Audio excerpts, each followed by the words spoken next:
Ladies and gentlemen, please welcome to the stage Sean Evans, Meridian Chamber of Commerce President and CEO.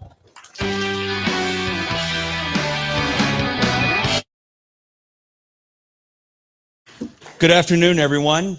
Welcome. Thank you for coming out tonight. On behalf of the Meridian Chamber of Commerce, Board of Directors, and membership of over 750 businesses in the area, we welcome you to the 2022 State of the City Address. We're so glad to have you choose to be with us here today in person and for those of you that are online.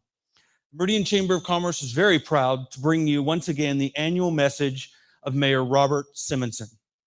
This year, we're very pleased to once again have Albertsons as our presenting sponsor.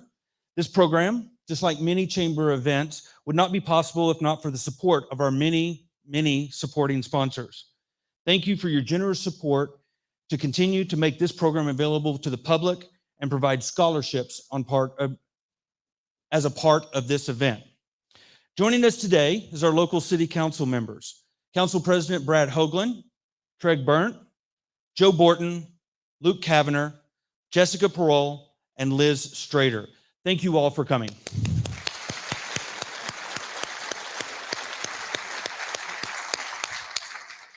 We're also joined by the heads of the City of Meridian's various departments. Would you all please stand and be recognized if you are a city employee heading up one of the departments, please. I know you're out there. We've got you in name tags. Thank you. Thank you for all your great work you do in serving our community. I'd like to now ask you to please stand as we have the posting of the colors of the Meridian Honor Guard and remain standing for the Pledge of Allegiance led by Lisa Hansen and the singing of the national anthem performed by the Idaho Performing Arts Academy vocal majors, and then a brief invocation by Pastor Vinny Hankey of the Valley Life Community Church.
Whose broad stripes and bright stars through the perilous fight, with the ramparts we watched were so gallantly streaming,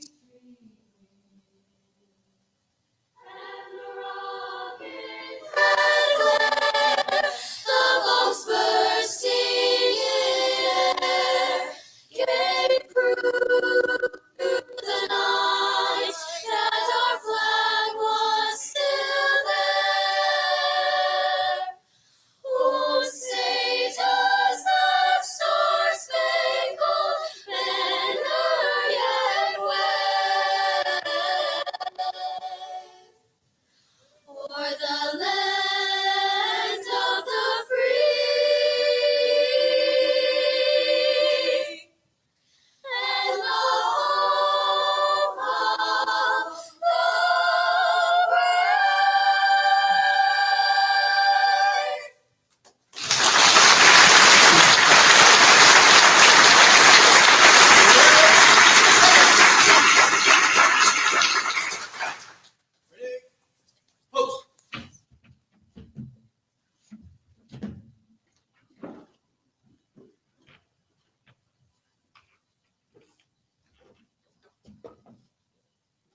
Good afternoon.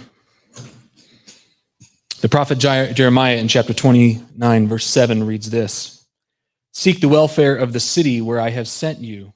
Pray to the Lord on its behalf, for in its welfare you will find your welfare." Thank you, Mr. Mayor, for being a man who seeks the welfare of our city. Would you join me now in a brief moment of prayer? God, we ask as residents of Meridian today that you might help us to focus on whatever is true, whatever is noble, whatever is right, whatever is pure, whatever is lovely, whatever is admirable, that which is excellent and praiseworthy.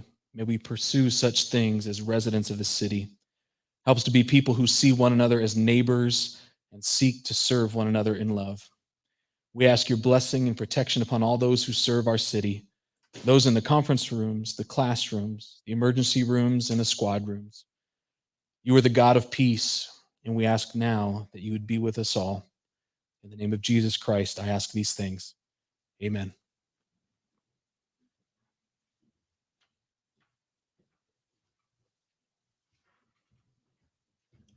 You may be seated. Thank you, Pastor Vinny, for those beautiful words. It's my pleasure now to introduce the 2022 Chamber of Commerce Board Chair, Mr. John Jensen.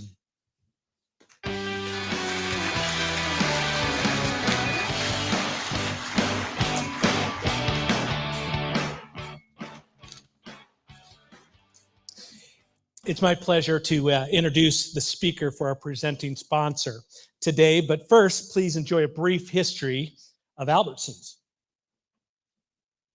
It's Joe Albertson.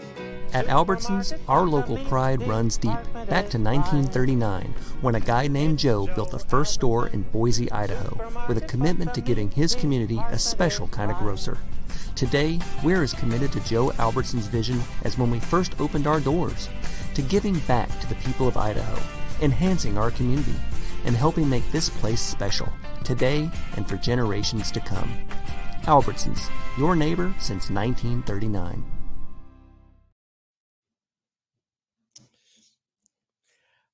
John began his career with Albertsons in 1977 as a courtesy clerk in the Colorado Springs, Colorado. He held assorted positions of increasing responsibility throughout the store, including store director at 5 different store locations prior to his promotion to the division office. Over the years, John took on various roles in several divisions, including Denver, Portland, Southern, and Intermountain.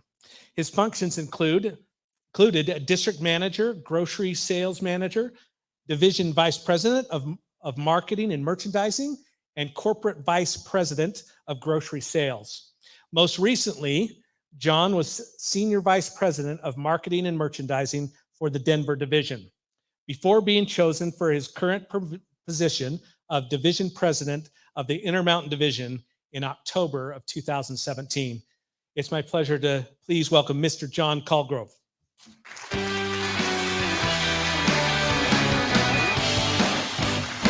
John, thank you for those remarks. I certainly appreciate that. That's very kind of you. And on behalf of Albertsons, and as of last October, a resident of Meridian myself, welcome all of you, and thanks for attending the Meridian State of the City address. Give yourself a round of applause for being here, right? Jeez, it's been a while. I'd also like to thank the Meridian Chamber of Commerce for allowing Albertsons to sponsor this event again today. You know, it's so exciting to have this opportunity to meet as a group, to hear more about the future of our city from Mayor Simison. And it's wonderful, again, to see so many faces smiling in this audience. You know, we count ourselves lucky to live in such an amazing place where our community comes together to support each other. It's like no other place, right? And if I could just share a few comments about Albertsons. I think you saw a lot of them on the video, but I want to just make a few comments about how proud I am of our company and how we give back to our communities. We've got a long history, as you saw on the video, of supporting our neighborhoods and our communities. The Treasure Valley is where Albertsons Companies is headquartered, and I'm so proud of that. And it also happens to be where, as you heard on the video, a guy named Joe opened his first store in 1939.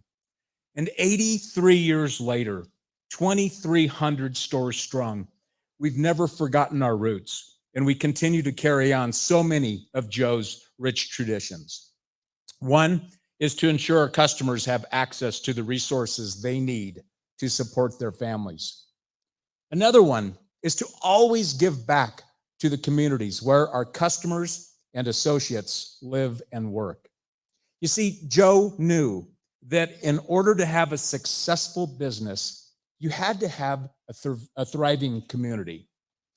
Our teams are committed to helping build stronger communities by serving on community boards, dedicating countless volunteer hours, and contributing to organizations that support our communities where the need is the greatest.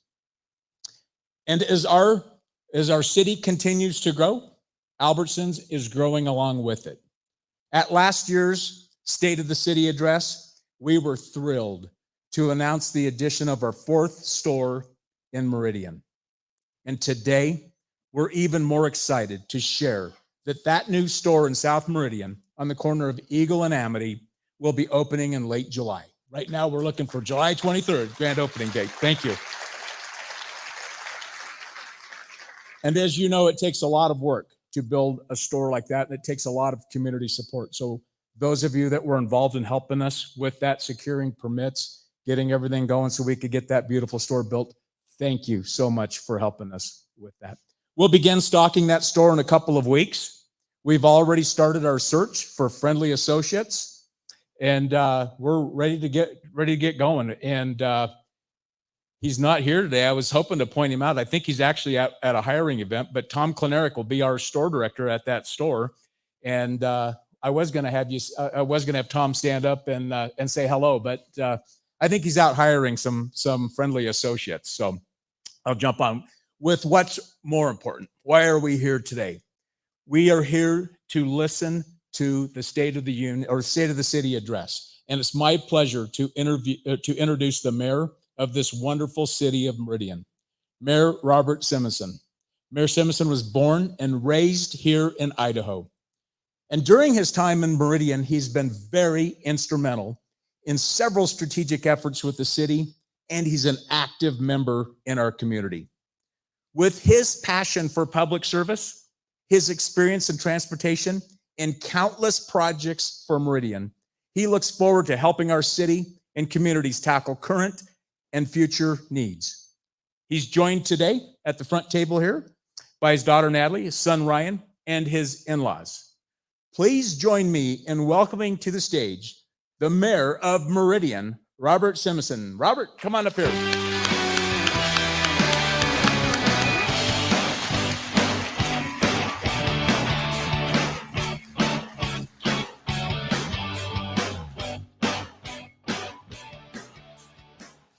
So last night we were sitting around the table, and my son was trying to help my wife do something, make a drink, and we were out of limes.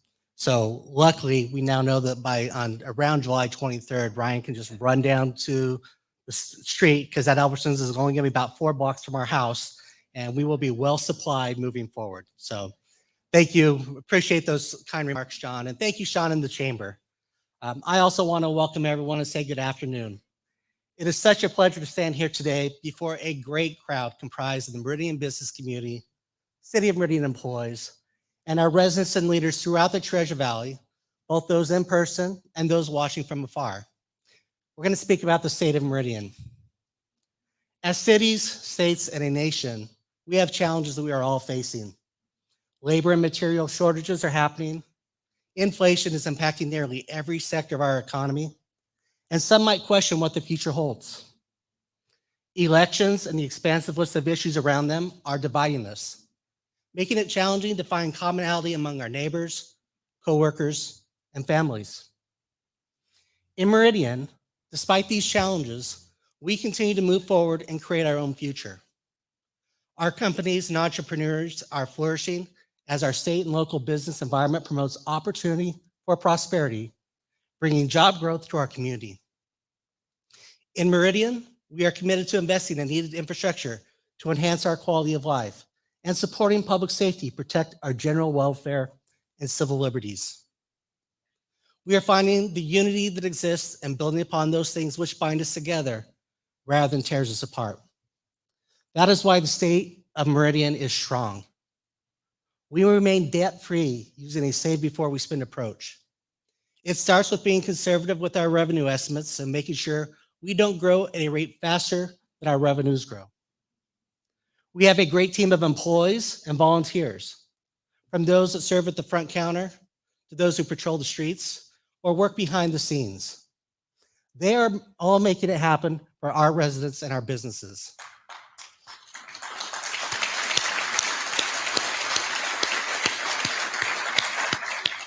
And I'll take that cue to say, feel free to stop me anytime and clap throughout these comments. I have no problem with that today. The city services being delivered are first in class. With our common sense fiscal management of valuable taxpayer dollars, bringing needed infrastructure and people on board in the most prudent manner. Our day-to-day work is combined with our strategic plan, which guides us to address the issues the community is facing related to responsible growth, transportation and infrastructure, business and economic vitality, public health and safety, a vibrant and sustainable community, and government excellence.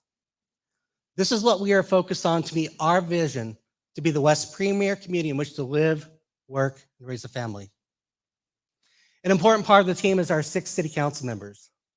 These 6 individuals each bring a unique skill set to weekly meetings where topics such as land use applications, policy discussions, and budget needs are considered. They are a thoughtful, deliberative body, and I want to thank them for their work and dedication. Thank you, City Council.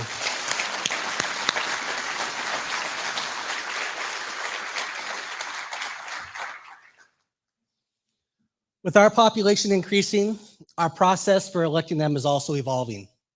You may recall that once Meridian was officially counted over 100,000 people by the census, Idaho State Code requires council districts. This will take effect for the November 2023 election. Our districting commission is in the process of developing the new city council districts and is currently conducting public hearings on their proposed map. The next public hearing is scheduled for June 9th. It is our intention to complete this process by the summer so the community is aware of the new districts 1 year in advance of the filing period for next year's election. Last week, I delivered my proposed fiscal year 2023 budget to City Council. It contains the resources needed to keep up with the services expected from our residents and the funds needed to help your public servants meet the challenges they are facing every day due to increasing economic strains across our economy. The budget request also has the opportunity to help address identified priorities in areas including transportation, housing, and public safety.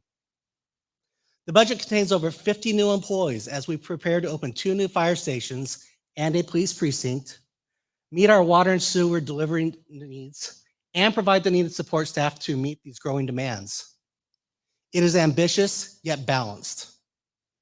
While there are more needs to be met from nearly every department in the city, this approach moves us towards achieving the city's needs while keeping to our funding ideals. As we develop this year's budget, we have also had the ability to evaluate the use of the American Rescue Plan Act, or ARPA funds. This is one-time money, and investing it into capital needs makes the most sense, rather than putting the money into ongoing expenses. ARPA dollars are generational, and their impact should be treated as such. They should be used for costs related to COVID, projects that satisfy broad community needs, and those having a long-term return on investment by lower ongoing costs to the community. With these goals in mind, the city has identified an initial set of likely projects which will help preserve the community's long-term future. Projects include improvements to the city's cybersecurity systems, addressing impacts on city healthcare costs due to COVID, and lowering operational costs in our utilities through energy efficiency projects and new technologies. Alongside ARPA, housing affordability is another topic that is very relevant today. We are exploring what the appropriate role and responsibility of local government related to affordability is. A few weeks ago, City Council heard a workshop discussion from staff in the Idaho Housing and Finance Association on how affordable housing projects work. We don't have the answers yet, but we do know that we have some existing development tools available, and we are looking at others as well. What we do know is one solution alone will not solve the issue. While housing has received a lot of attention recently, transportation has long been identified by our residents as the top priority in every one of our citizen surveys. That is why I remain committed to improving transportation in Meridian and the Treasure Valley.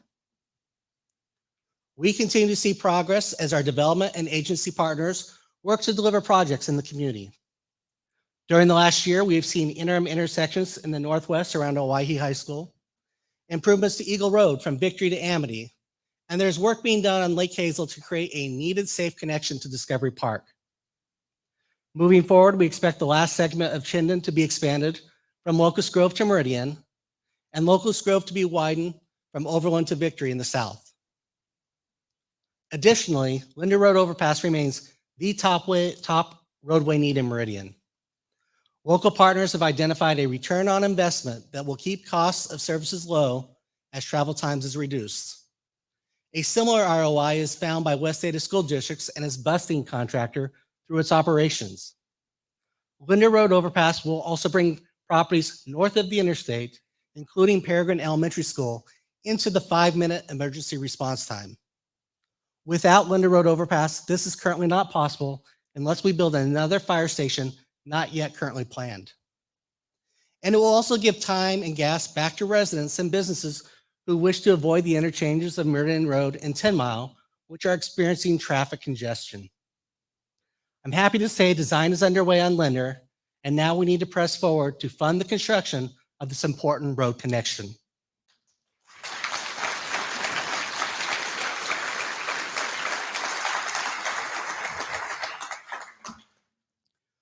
One of the largest road projects on the horizon is the construction of Highway 16.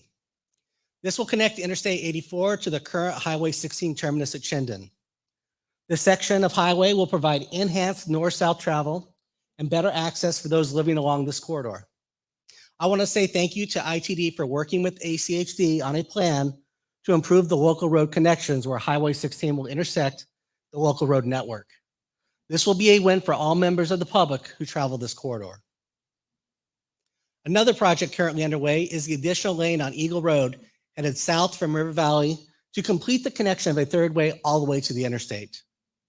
More capacity is needed, and this project continues the improvements to this area through development efforts under the successful STARS program that CenterCal has been doing.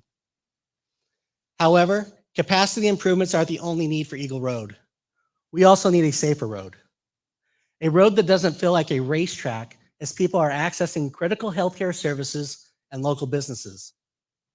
I've been speaking with our transportation partners, and I am hopeful we will find the best solutions to make Eagle Road safer. We know Eagle Road is a state highway, but no other city in the Treasure Valley or the state, as far as I'm aware, has a state highway running through a central business section of its community operating at 55 miles per hour.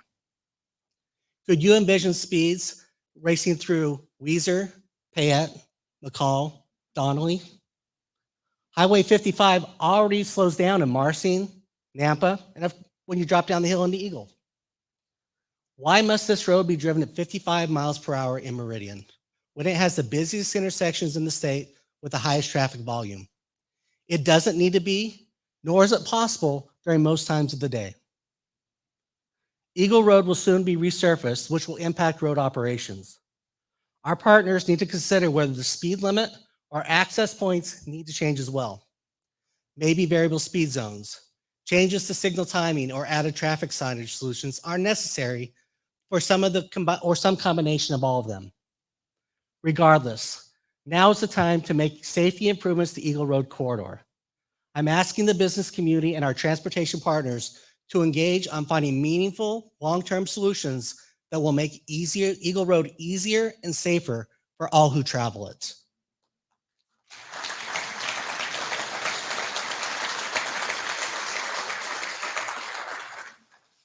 A safer transportation network helps improve our community. As we look at our strategic goals, we also need to find ways to increase vibrancy and economic opportunity in Meridian. Several years ago, the Meridian Chamber of Commerce assembled a group of stakeholders to explore if an auditorium district makes sense in our community. Auditorium districts are a financing tool to bring facilities that attract visitors and can enhance a community's quality of life. These districts are funded by a user fee from hotel patrons and can provide great benefits in the form of meeting, hospitality, and entertainment spaces for graduations, businesses, performing arts, and other opportunities. We are seeing more hotels being built in Meridian. As this industry continues to grow, we need to determine if an auditorium district is the right approach. The Chamber of Commerce plans to explore this option. I look forward to continued discussions and involvement from our partners as we figure out a path forward that's right for Meridian. While work will be done over the next year on an auditorium district, our city employees have been and continue to do a lot of work. It takes a team, and I want to say thank you to you employees, Team Meridian. Here's go for it.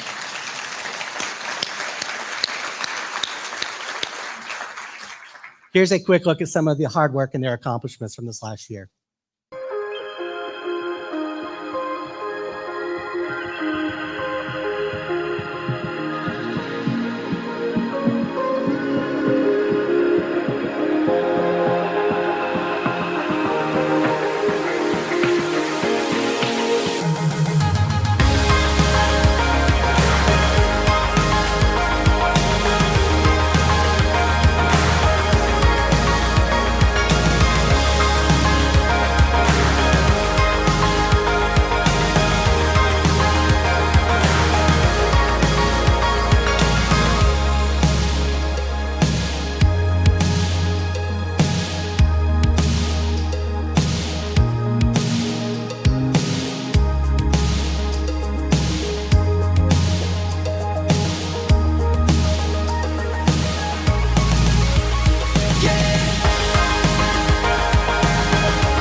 Congratulations to the team on these successes and many more. As we grow, we need to invest in our parks and recreation facilities. This will include expansion of our system, improvements to some partner facilities, and plans for future amenities. First, we continue to build out Discovery Park in South Meridian.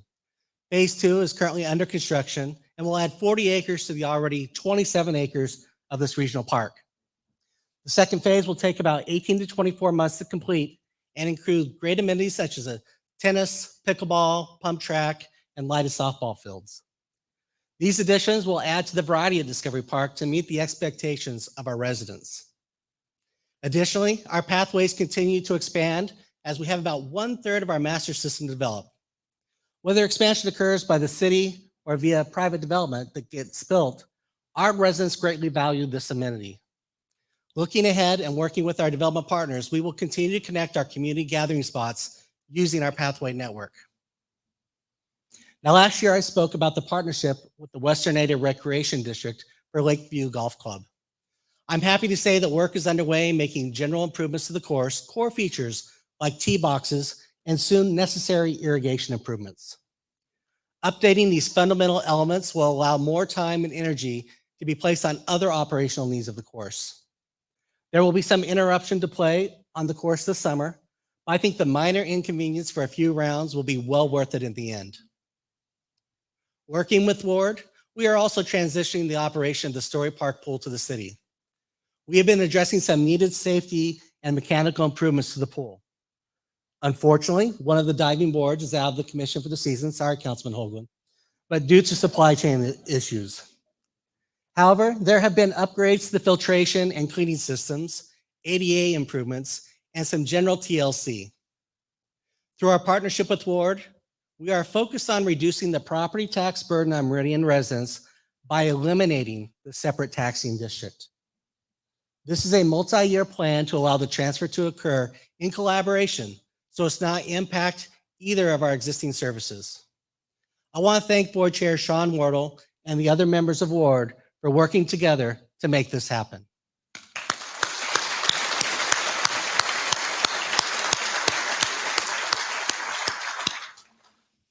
As if these projects weren't enough, our Parks and Recreation team is also focused on plans for a new community center. While our current facility is going away, we have also heard from residents about what they would like to see in a new facility.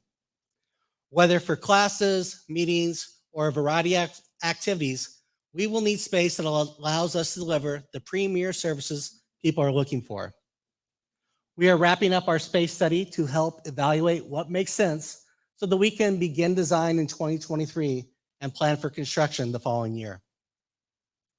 It is my hope that the community center will continue to exist in downtown. If that is the case, once completed, it will join the Story Park pool as an amenity and gathering space for our residents in this part of our community. This will enhance our services in our downtown in a similar way that exists in South Meridian at the Hill. With investments in facilities downtown and the Hill and South Meridian bolstering service in those areas, we need to start the planning process for what the future looks like in North Meridian as well. In talking with our partners, we can determine how to meet the need for similar facilities that can serve this area. I look forward to working with our team and talking with our community partners about how to create a place for people to gather in North Meridian in the future. We are moving forward with these efforts, but I continue to be thankful for the investment from our private sector and the great amenities they are bringing to our community. I'm sure that all of you here present saw the area under construction as you drove in here at Roaring Springs, which is in phase 1 of this water park expansion.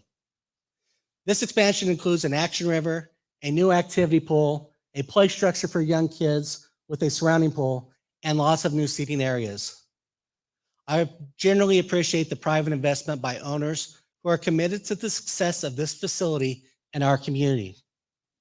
They are focused on providing safe, clean fun, and jobs. Tom, Pat, thank you for your efforts and your continued investment in Meridian.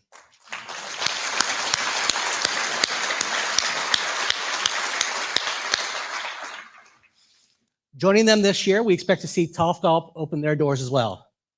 I know many have already started to work on their swing for when they open. And not to be outdone though, we are also seeing Shields move forward with their Meridian facility out at 10 Mile. The retail and entertainment facility will redefine sports shopping for many. And maybe you've heard about In-N-Out coming to the village. Yeah, exactly. We've heard that. But many have been waiting for this establishment in our market for as long as I've been with the city. Mayor Tammy, I'm sure it predates me as well. But additionally, you may have seen that the village is also looking at residential living with the bridge, along with more entertainment and shopping options at this destination location. All of these additions and improvements cement that Meridian is the entertainment center for the Treasure Valley.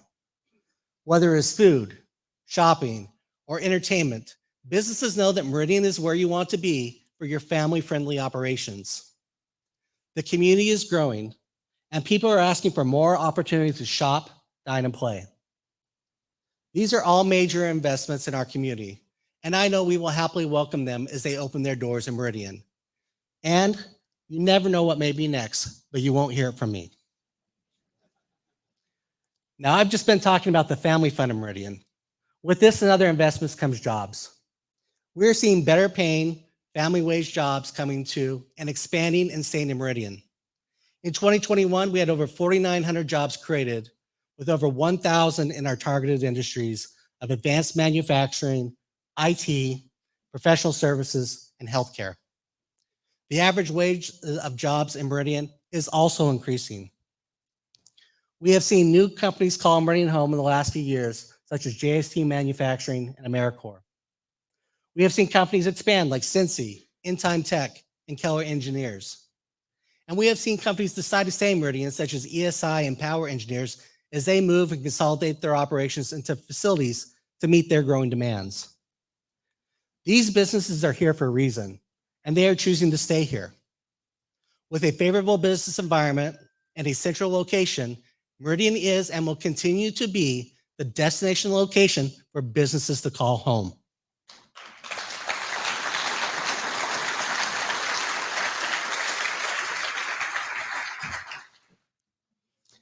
That favorable environment is no accident. At the city, we continue the Meridian way and practice our care values. I want to acknowledge the work of those in our development sector and their partners in our community development department. They are working hand in hand as we see larger, more complex structures built in our community where companies are investing and jobs are being created. Are we perfect? No. But are we committed to doing our part to meet the needs of those investing? Absolutely. We will continue to provide premier service to our customers and are always open to ideas and looking for ways to improve and streamline while ensuring safety for all. We are seeing commercial projects continue to develop at an amazing pace. Eagle View Landing, El Dorado, Silverstone, and 10 Mile Crossing all have active projects which will allow companies to grow and locate in Meridian. Another area we are seeing progress is in our downtown, with the projects under development beginning to shape the future of this area.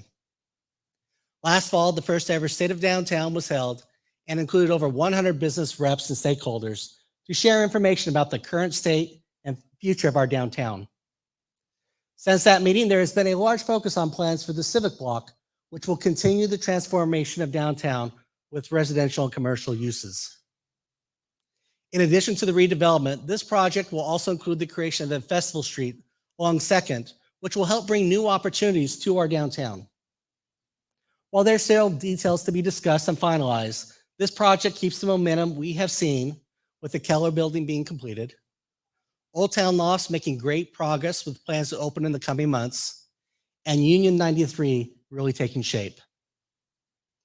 As we grow, we are continuing the work of our current comprehensive plan as well, which includes the creation of the Fields District Sub-Area Plan and updates to the open space and amenity standards. The Linder, Union District, and Northern Gateway urban renewal areas were also established that will help bring transportation improvements and other infrastructure needs to these areas with desired capital investment resulting in future family wage jobs. Now, one of the questions I often get asked is about infrastructure. How are we doing at keeping up and providing the needs to our community? Well, infrastructure comes in many forms. Something about roads and power, something about water and sewer and fiber. Truth of it, it's all that and more. We provide some of those services, and some are provided by our partners who are in the audience today. When it comes to water and sewer, we continue to deliver the service people expect and at an amazing rate. That said, due to the increased costs we are seeing for construction projects, we are proposing our first rate increase in 8 years for the amount our customers pay for water and sewer. This is necessary so we continue to meet the regulatory requirements imposed upon us and the service level expectations of our customers. Projects such as water treatment facilities and odor reduction technologies help provide the high quality resources the community expects. With large costs associated with water and sewer facilities, the increases will also help continue our debt-free spending practice for future capital needs. And while these rate increases are needed, they are small in nature, and our rates would still remain one of the lowest in the Treasure Valley. Our other infrastructure need is how best to deploy our police and fire services. Last year, I talked about the need to advance one of our fire stations ahead 2 years in order to deploy needed services to the community. After a lot of work between the city and our construction partner, we just held a groundbreaking ceremony for Station 7 last week.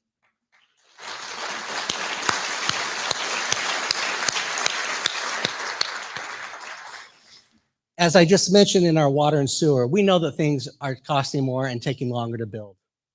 Whether because of the pandemic, the global supply chain issues, or our historic labor market, everything is costing more and taking longer. A bid package for the 2 fire stations that was 14% above estimates is a remarkable accomplishment in this market and economic climate. I call a win for the design team and everyone involved. In fact, we've heard of some projects from other agencies coming nearly 60% over estimates. Also moving forward is our police precinct in North Meridian.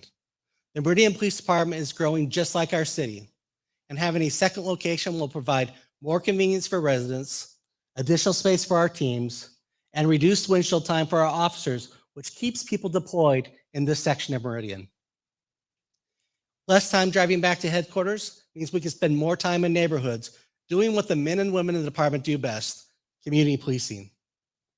Our residents want to see our officers in their neighborhood, and our officers want to create relationships with them. Bringing the resource online will help meet those goals. The most important part of the infrastructure for these public safety needs is the human aspect. None of these stations and precincts can benefit the community without the people to serve in them. Growing our number of fire stations by 33% in 1 year is not an easy task, but it is a necessary one. I want to say thank you to our fire chief, his team, the union president, who are all coming alongside one another and putting together a plan to onboard the needed firefighters.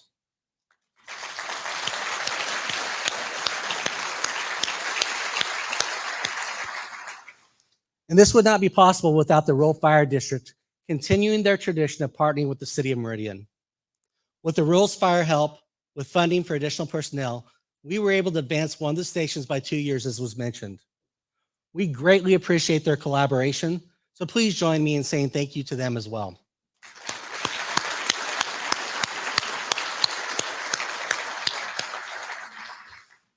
Our ability to leverage building all these facilities together is a cost savings for the city. More important than the cost savings, however, is that once these projects are completed, we can more adequately provide the life safety services this community expects and pays for with their property tax. Additionally, it will help us reduce our ISRB rating, which will be a financial benefit to all those who own property in Meridian.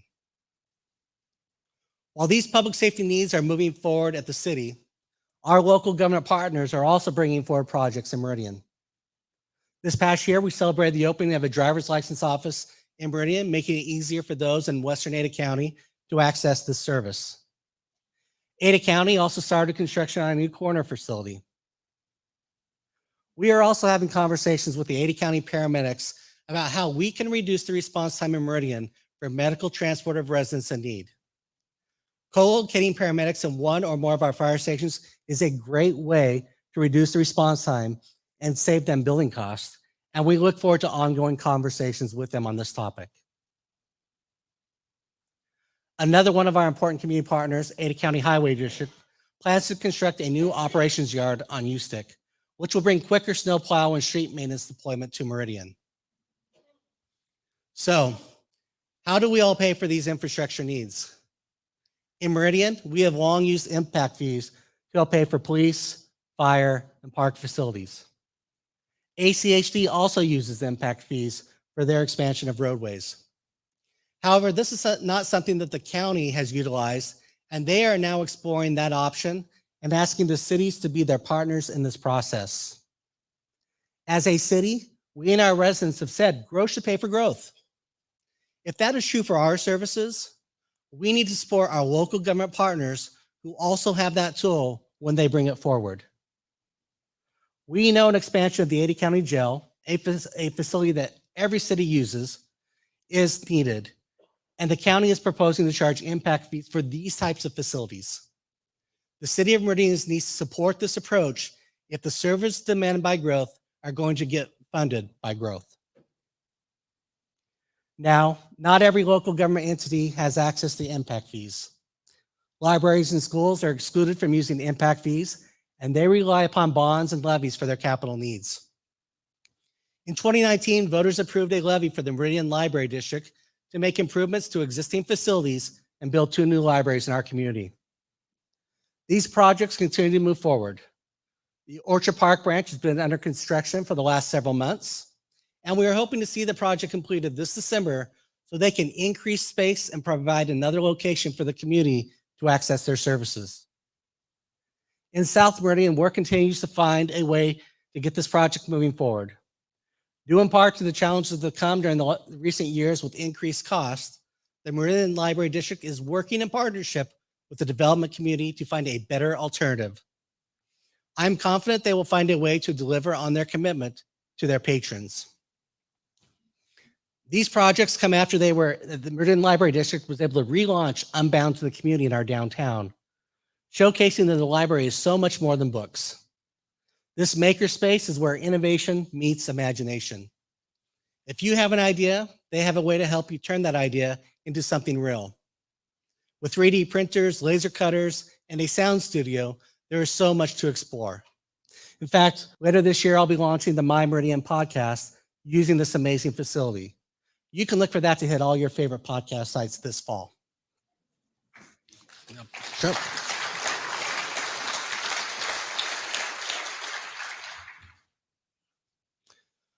Over the last decade, we have seen the Meridian Library District grow, innovate, and be more than we ever knew it could be.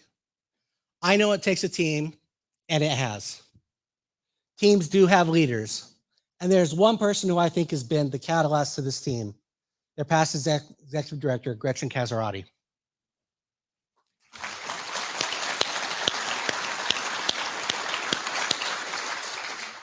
Every interaction I had with her over the years was a joy. I know she loved her time in Meridian, and I think we all benefited from her knowledge, experience, friendship, and passion. I was sad when I heard the news she had accepted a position out of the area. And I was told, and when I sat down and I talked to her the last time, I felt we got 5 more years with her than we ever would, because she was a rock star. While she isn't here today, I would like to, I know we just applaud for her, but please join me in saying thank you one more time to Gretchen for her dedication to our community.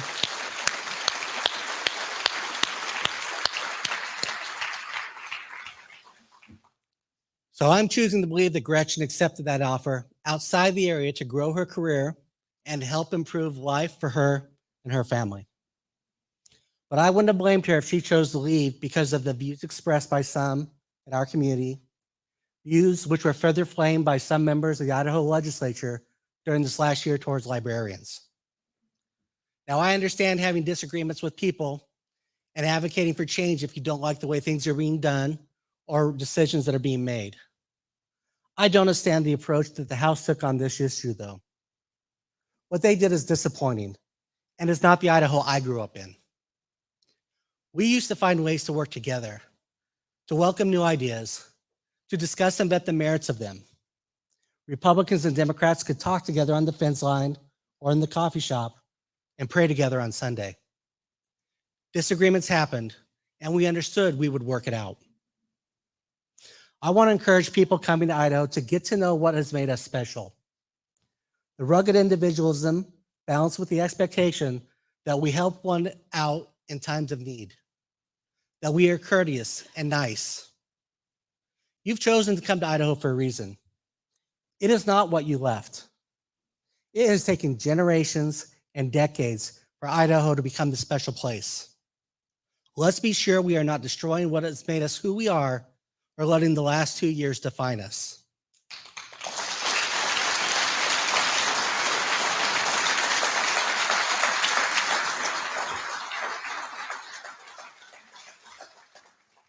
Yes, things change, people change, and it isn't going to stay the same forever. But that doesn't mean the Idaho I grew up in can no longer exist. Idaho is growing, and it is our responsibility to grow in a way that protects the tenets of our states and communities. To make that happen, we need to have people in positions of leadership who are doing what they can to preserve the Idaho way of living, doing business, and our values. Leaders who are focused on the people. They use common sense in their approach to challenges. They don't have to put others down to make a point and understand the value of lending a hand up. During the primary last month, I was pleased to see the results in races where Senator Chuck Winder and Councilman Treg Burnt were selected to move on to the general election.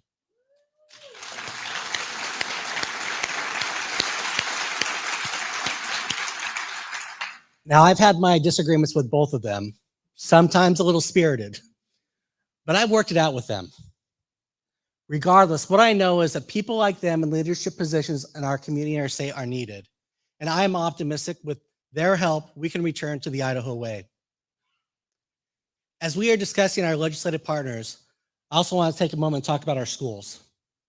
Last year, I feel like we put together a great way for the governor and the legislature to provide property tax relief while placing the responsibility of funding 100% of education, including the building of schools where it belongs, with the state of Idaho. It is vital that our state take up its constitutional responsibility to fully fund education. They didn't follow my advice last year, yet I think we can still accomplish the goal and get them to change their mind. In fact, just last month, the state projected a $1.3 billion surplus for the current fiscal year. The funds are there. I'm once again calling on them to use some of the historic surplus to pay down school bond debt, which would remove significant property tax burdens on the majority of Idahoans. Develop sideboards if you need. Provide some of the revenue to districts that have no bond debt if necessary. Additionally, establish a building fund for school districts to access for future schools. We can avoid future debt by establishing such a fund now. Ultimately, the state needs to act and fund educational responsibilities while providing property tax relief to Idahoans.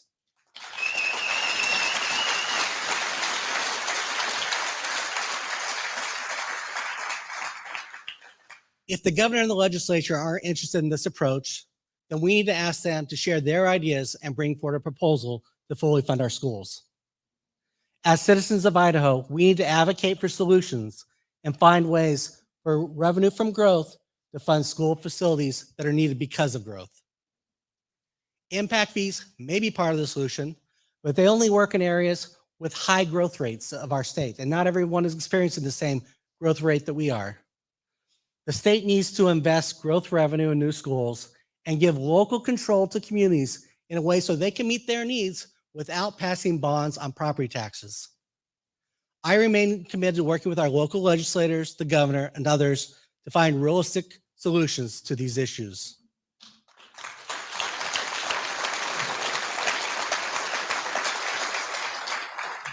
And why does this matter? Well, over the next decade or so, West Ada is currently projecting the need for 8 new schools in their district. I'm confident that the Board of Trustees and Superintendent Bubb will put together a plan that will maximize space, work with partners, and focus on the needs of our community. To do this, though, they need tools to address the challenges they are facing. Ultimately, I would rather have them focus on educating their kids versus trying to figure out how to run bonds and levy elections. That's not their jobs. It's not.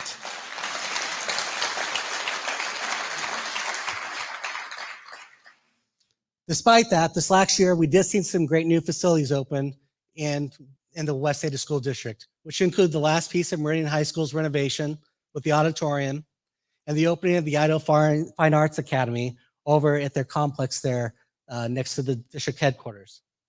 This combined with the charter schools and private school activity in Meridian, we're seeing a great start, but we know there's so much more to do if we are to meet our long-term needs of our students and the expectations of our businesses and our community.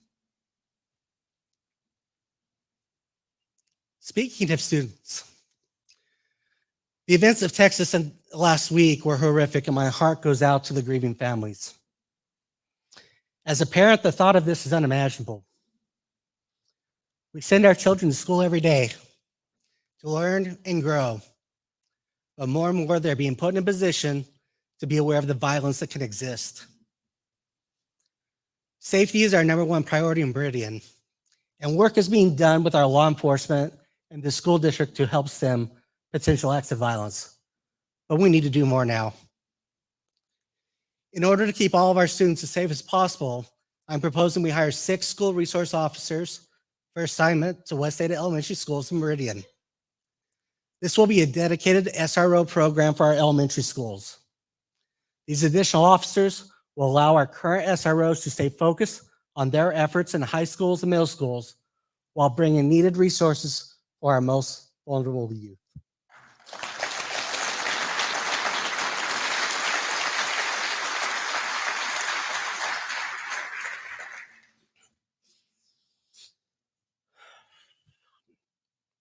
And while we work to provide the best for our students, Meridian students are showing us their best. This year, we had the pleasure of acknowledging some state championship teams from Owyhee and Meridian high schools, and we'll get Rocky Mountain in soon as well. Also, our MIACers were able to meet in person again and have their impact felt, whether volunteering or holding the candidate forum during the fall elections. Our police department conducted the Youth Safety Academy, furthering my goals of youth community leadership and career development. Career and community leadership development in youth is important to me. That's why I'm excited to also push expansion of the city's intern programs over the next 18 months. A strong workforce is so important, and if young people are interested in working in local government, I'm committed to giving them opportunities and leveraging those opportunities into future public servants. One of the things that's been occurring as long as I've been with the city is using donated funds from the State of the City events to support our youth through scholarships. Volunteerism in the community has always been a primary factor with these scholarships, and as always, we have 4 amazing recipients. Let's take a look. Hello, City of Meridian. My name is Emma Ford, and I just graduated from the Ambrose School. Next year, I will be attending Boise State University, where I plan on double majoring in both journalism and philosophy. I hope to one day work in the news industry or as an author. I'm most excited to meet new people, both in college and hopefully one day in a study abroad program. I'm so grateful to receive the City of Meridian scholarship, and it will definitely help me afford college and maybe future travel plans. Go Broncos! Hello, I am Chloe Young, and I recently graduated from Compass Honors High School. I'm excited to attend Idaho State University this fall, where I will study communication sciences and disorders in my pursuit of becoming a speech-language pathologist. I am looking forward to continuing to serve my community, as I will be staying locally and attending the Meridian campus. I can't wait to dig into my coursework and prepare for my career by participating in research and doing clinical work. This city scholarship will help me accomplish these goals and to get one step closer to achieving my dream of becoming a speech-language pathologist. Thank you. Hi, my name is Audrey Thompson, and I am a senior at Renaissance High School. I'm getting my AA degree, and this fall I plan to attend Boise State University and get my Bachelor's of Science in Psychology. Long term, I plan to become a psychologist, and I am very appreciative of this scholarship. To me, it's not only an opportunity to further my education, but it's an opportunity to help and give back to Idaho as a psychologist. Hi Meridian, I am Miles Peters and recently graduated from Rocky Mountain High School. I am also excited to attend the University of Idaho this fall, where I will study in fishery resources in my pursuit of becoming a fish and game conservation officer. I am excited to join the university's Student Cattle Association and learn about agriculture and natural resources. This city scholarship will help me in my endeavors to graduate with a bachelor's degree and further benefit myself throughout my career. Thank you for this great opportunity.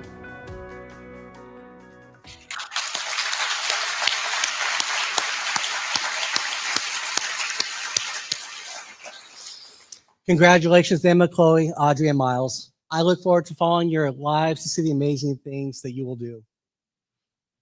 Folks, let's be thankful for the cool, wet spring weather we have had like this past weekend. This past spring reminded me the beauty, power, and importance of water in the West. I've said it before and I'll say it again. Water is our most precious natural resource in Idaho. As a skier, I am always excited to see snow in the mountains. As an Idahoan, I also know that snow is the lifeblood of our ability to live and thrive in a high desert summer thanks to the intricate system of dams and irrigation and a healthy aquifer. As winter progressed with excitement in December, each week from January through April seemed to come a report of the lacking of snow in the mountains for the reservoirs. Yet with many of those weeks also came cool weather and rain showers, even snow at the higher elevations. The extra moisture was certainly a welcome relief. Despite the storms we experienced, we remain in a short water year. Is it as bad as it was predicted? No. Would we have liked it to be better? Absolutely. I can look out today and see our public works engineering group, and I smile because water is no simple topic in Idaho. Are we talking about groundwater supply where we get our drinking water? Are we talking about surface water supply for irrigation? Does it really matter what type of water? The answer is no, it doesn't. We use water to grow for crops. We use it to fight fires. We use it to supply industry, and we expect it to come out of our kitchen sinks every day.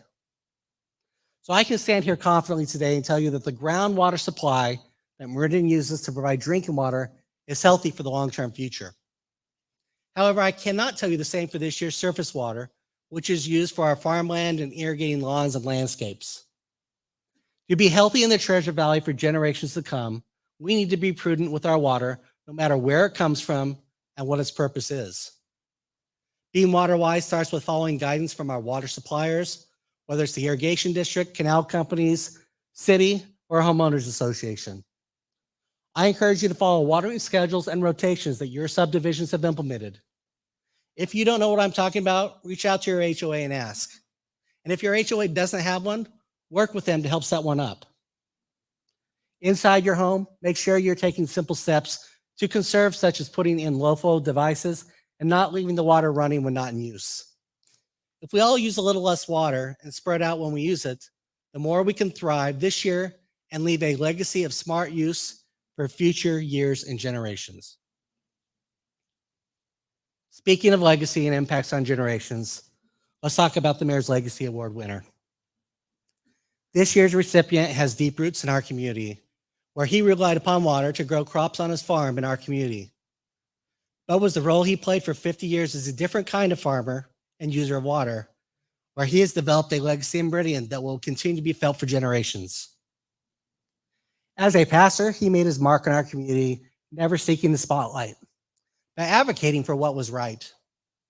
All you have to do is look at the programs offered through 10 Mile Christian Church under his leadership. Whether it's implementing Celebrate Recovery programs before they were cool, or whether being the leader in providing prison ministries to help those look for a new path. Whether building a facility that is a beacon to the community where they have space for those who have special needs, have hosted their fall festival, the Mayor's Prayer Breakfast, TMC Sports, or they've been advocating for the building of the 10 Mile Interchange. You can feel his impact. Now, I could go on personally about how he has personally impacted my life and that of my family, but suffice it to say, there are thousands of stories out there to be shared about how he has touched the lives of so many. It's my honor to present this year's Mayor's Legacy Award in honor of the selfless dedication to help Meridian become a vibrant community and a premier city to live, work, and raise a family. Congratulations to the now retired Pastor Steve Moore. Pastor Moore, would you like to come on up, please?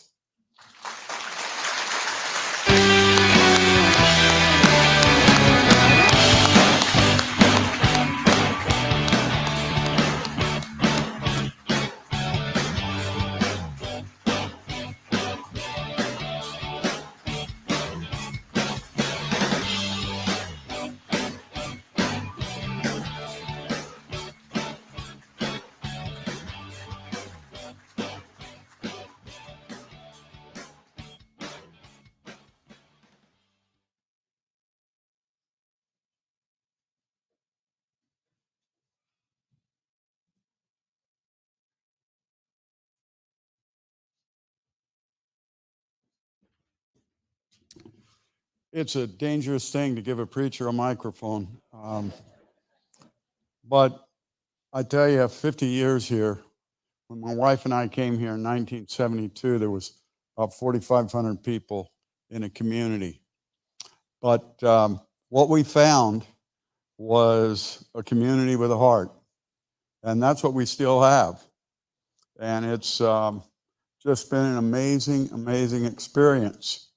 There's a lot of rumors about what's ahead, but we are going to continue to be residents of the city of Meridian. We've been able to get a organic alfalfa ranch up in Fairfield, and that's going to be a lot of fun for me. But you know, I was just going down memory road, watching this and listening to your remarks, Robert. I do want to express a tremendous amount of gratitude to this city.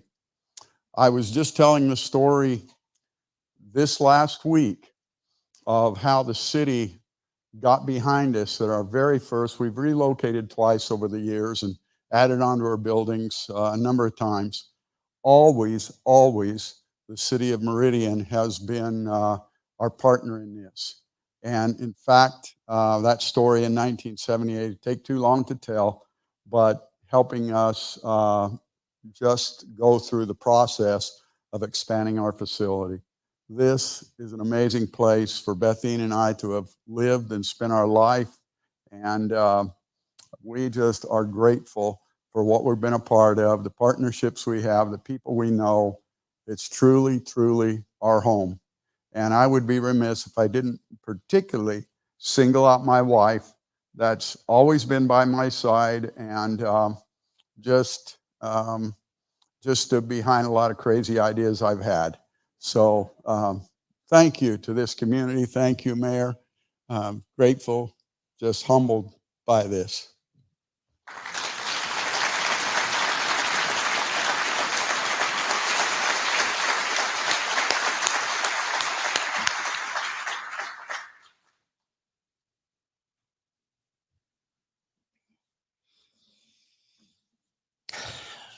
We are fortunate to call Meridian home. We are growing, evolving, and thriving. We are working with our partners to align our collective resources and grow responsibly. We're receiving private investment, which is bringing infrastructure, housing, jobs, and entertainment to our community.